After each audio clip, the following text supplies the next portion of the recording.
Welcome to HyperCustom, the Product Passion Podcast. I'm so excited to have, I guess, Francesco Ferreri from the Otto Group here today.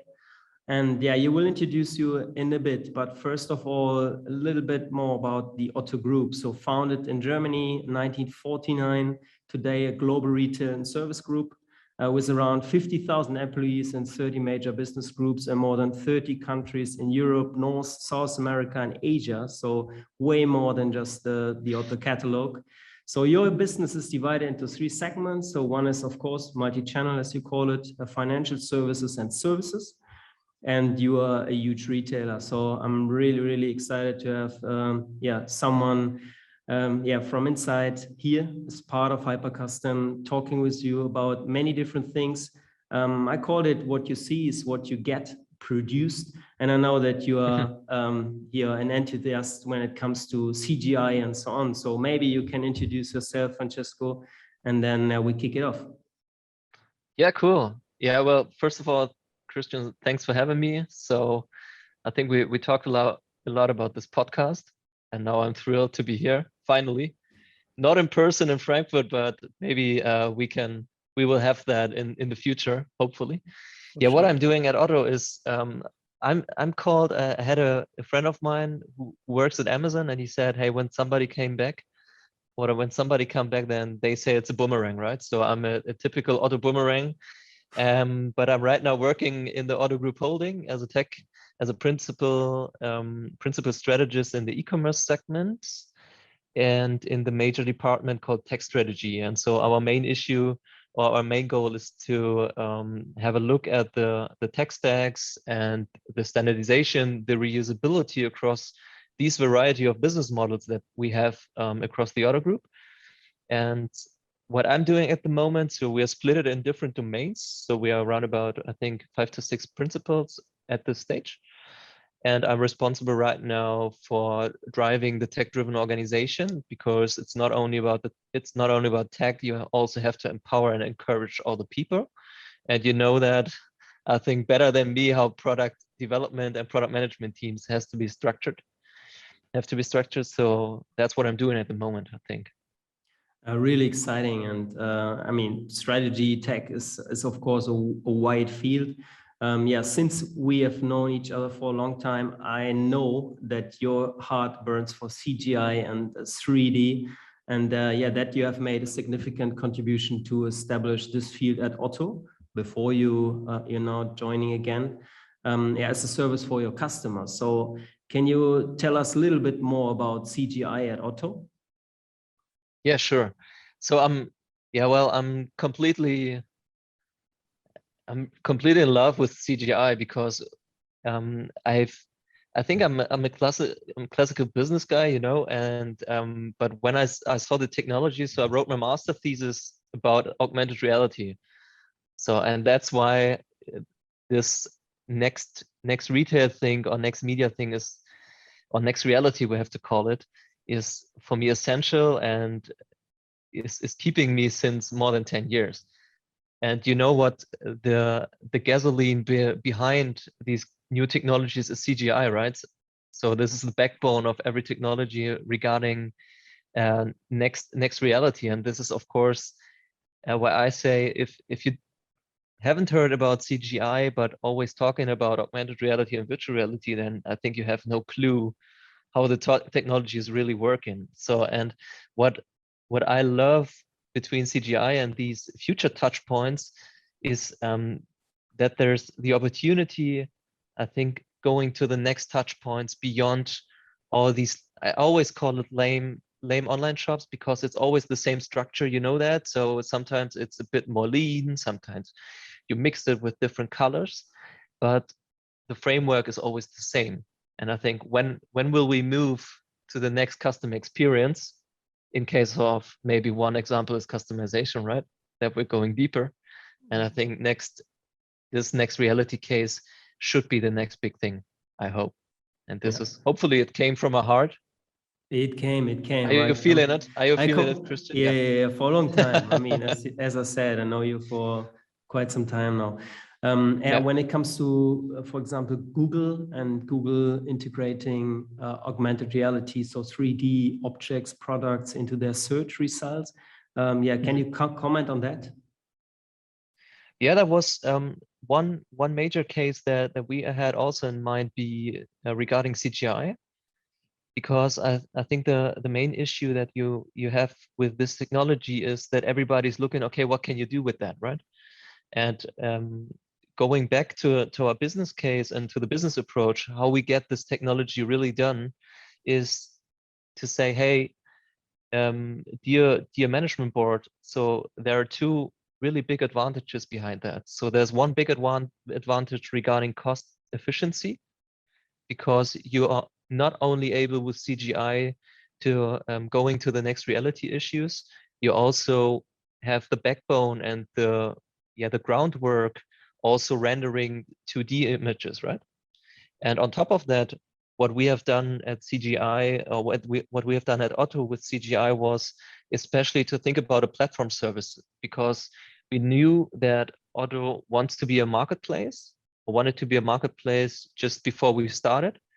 And yeah, we created on top of that this kind of platform service.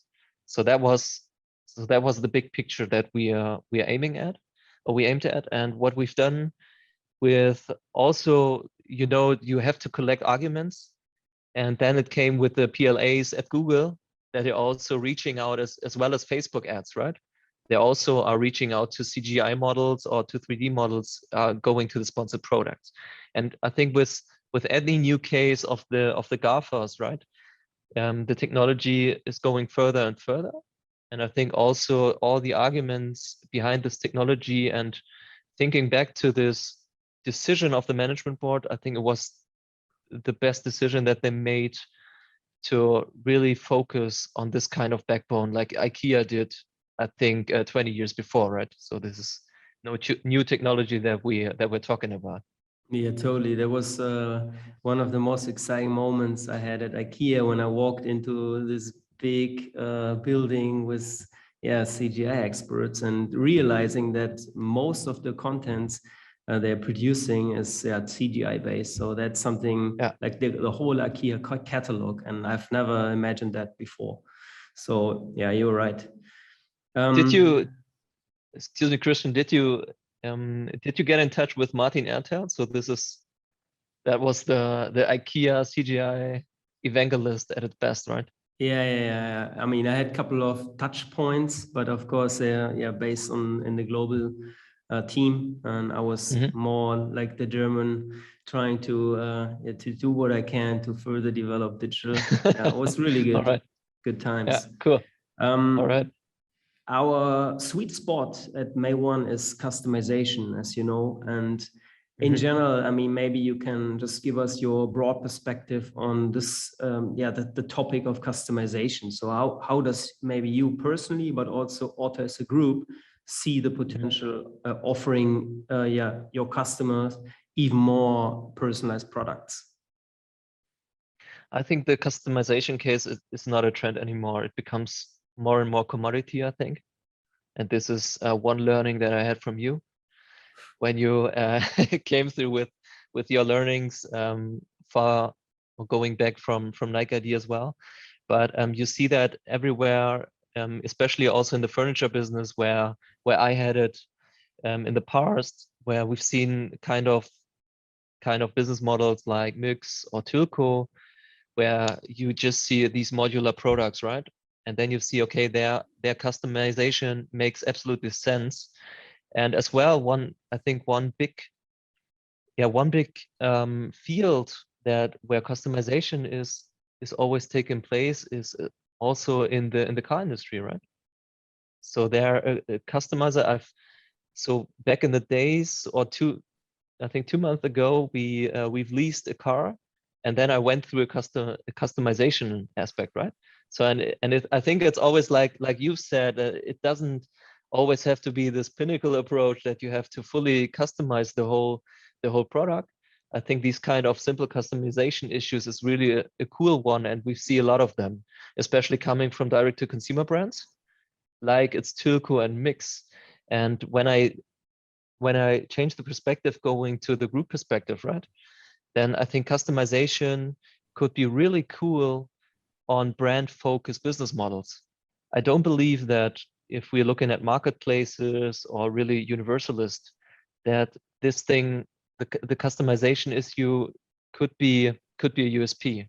I think it's really, for me, it's a more brand focused topic where you can completely separate from other competitors. Yeah, absolutely. I mean, I can agree.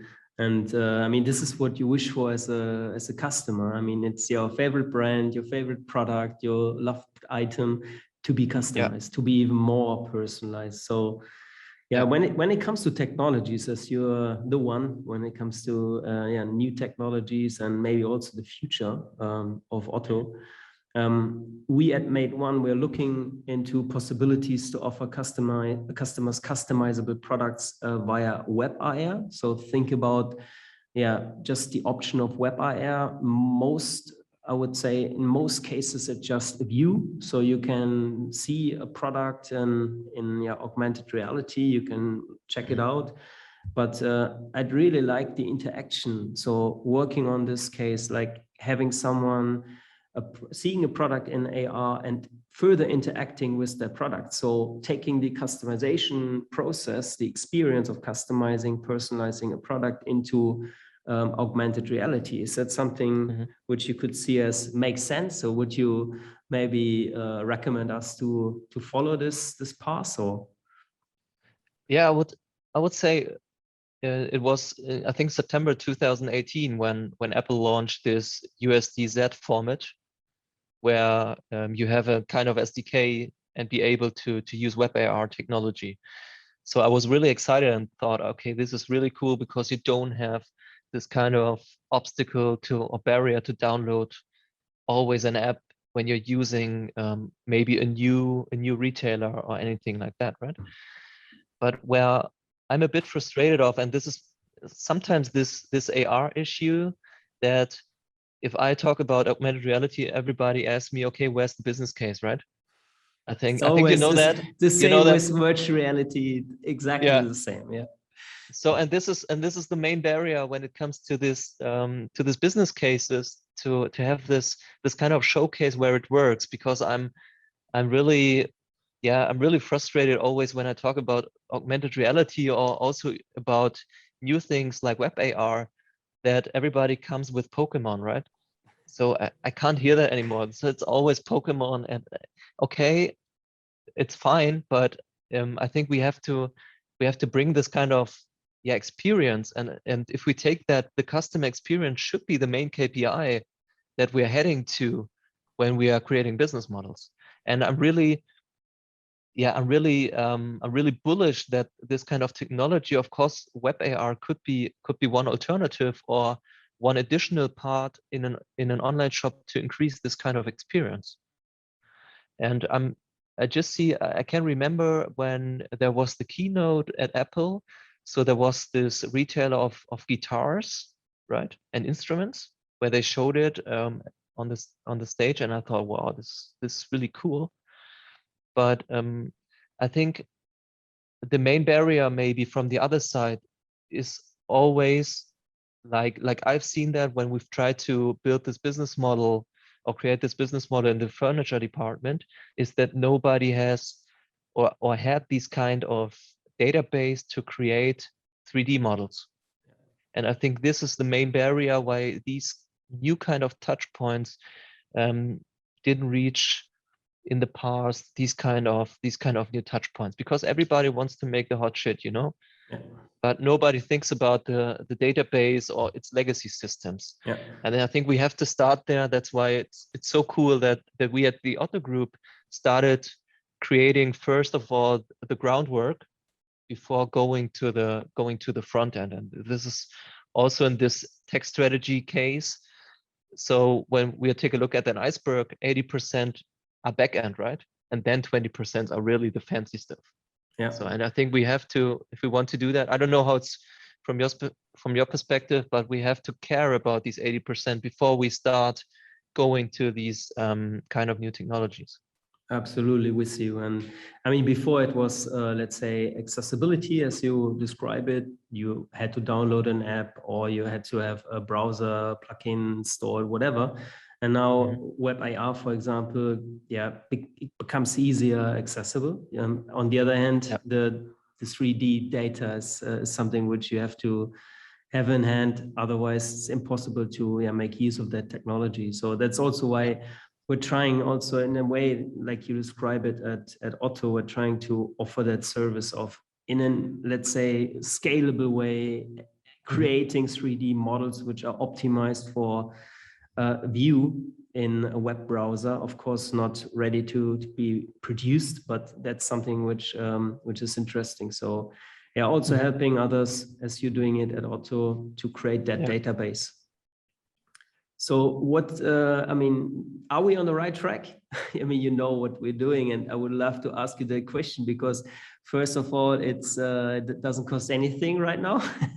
And you are, that's good. You have rich expertise. And I mean, when it comes to tech strategy, what's your perspective on what we do? And then on the other hand, of course, do you have any advice for other companies? What I really love about your business model is that you have these kind of enabling functions in your business model as well.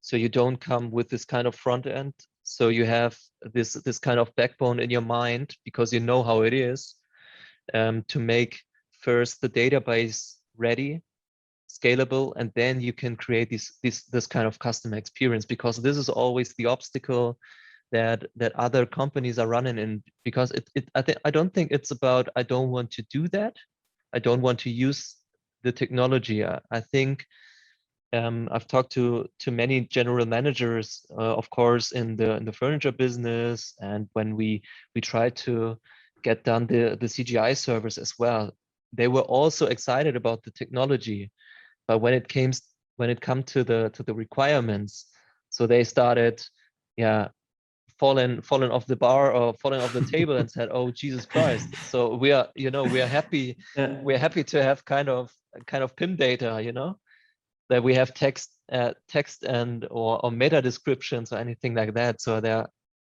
I think this enabling function is key to get customization done as well as augmented reality, because these are really these huge requirements that we have to clarify first and finalize, and then we are able to go in one step further. And maybe one point that I always have in mind, or that you can play with when you are going to this customization or try to sell this database issue as well, is that you have something that you can present, because you have a lot of backend programs, processes that are so unsexy that no one has a clue how does it look like, Then you say, okay, it's always 1 to 0. It's kind of a binary thing.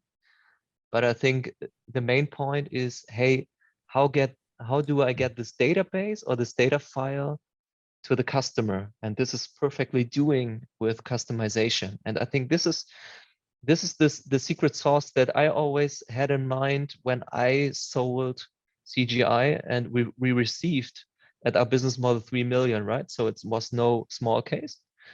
And we've always made that challenge to showing next touch points, future touch points, as well as all renderings. And it's not about quality issues, because the quality is completely the same. It's about get this vision in the minds of the general managers, and of course this kind of cost efficiency. Yeah, you need to add a certain value to it, and they have to understand that and see it. I mean, this approach, creating some lighthouse projects, I'm totally with you. And you have to create things which are visible and sexy, as you said it, in a nice way. Yeah, nice, really nice insights, and thank you so much. I guess all the others will appreciate as well. Hey, I understand, coming to something quite personal, but I understand you already a podcast experience. That's at least what I heard. So in addition to what you do as a professional, you are also passionate about being and becoming a father. Is that right? That's what I heard. Yeah, sure. And Really excited about it. And you are onto something with a podcast, right? Yeah, it was a friend of mine who also will become a father said, "Hey, I want to make a podcast," and he's working for the public business. So it's a quite contrary approach. And he said, "Hey, do you want to make a podcast?" And I said, "Well, yeah, I don't have enough time, but let's do that." And I'm always what I think about podcasts is so funny because it's with kind of hosters right now, it's so easy to do that, right? Yeah, it is. And it's always, you know that, and it's always cool that what I'm fascinating about is always to look behind this new touch point and to get to know the technologies and how you can do that. So that was, I don't know if it gets successful. So we make in a kind of daddy podcast, German speaking. So everybody out there, it's called So Papa ist der Beste manchmal. So if we want to translate it, so Papa is the best, but only sometimes, with a humorous figure in it. And yeah, we started that. So let's see how it goes. And I have maybe one outlook. I would love it, and this would be my goal, because I don't want to make money with that, but I would love to be the first podcast to consumer brand. It's Cool. not D2C, it's P2C. So I think my girlfriend think I'm completely crazy, but she can't hear it anymore. So all these crazy ideas, but I think that would be a new business approach maybe. Let's see how it goes. Sounds exciting, and I mean it's similar to what we are doing here. I mean, this is also trying new things, finding out if we find people like you, interesting people to speak with, and we'll learn from doing, and we'll see. Yeah. But happy to have you here today. What's your personal plan for 2021? So rest of let's say Corona closing off. I don't know. Or what's your plan? Yeah, first of all, I think baby onboarding and family rooting. So this is, I think, first of all the main goal. But of course, pushing forward all these tech strategy issues that we have in the group, right? Because there's a lot of to do. Just to give you a small framing. So we came from a centralized model to a decentralized model, and now we are trying to balance it in the middle somewhere. And I think this is a really cool thing and a really cool task to do. And of course, we are also looking for colleagues. If somebody wants to apply, so give me a ping or just reach out to Christian maybe. But I don't know. Yeah, this is so my 2021, and I don't know, Corona, I can't hear that anymore. So it would be cool when we don't have a fourth wave or anything like that, it comes to new normal, and that's fine. That's my wish as well. And I mean, you know what, that it's like this format makes me taking time to talk to you. In a very, let's say, relaxed environment, like not rushing through things. So I really appreciate it, and I'm happy to continue the journey. So maybe you will be our guest in a couple of months' time again. So, and reporting from the last crazy shit you've done at the Otto Group. So thank you so much. And then there's one last question. People tend to call it legendary question, which is at HyperCustom. So what's your MPP? And for those who still don't know what it is, it's your or Francesco's most personal product. Like, I'm a sneakerhead, and I love your heritage coming from Nike and what you've done at Nike ID. So thank you so much for doing that, Christian. I'm in love with a Nike Blazer, so this is my favorite sneaker, and I got it in 10 different colorways, and also customized with my name, with, I don't know, my birth date, and I have a new one with the name of my son. And I think this is my MPP. So when you think about Nike Laser, think about me, Christian. Maybe you have one. Oh, of course. It's not a single model I don't have, but yeah. I know the Blazer. Okay, then Francesco Ferreri, thank you so much for your time. Thanks for being with us, and see you next time. Thank you. Cool, Christian. Bye-bye. Thanks for having me. Bye-bye. Thank you.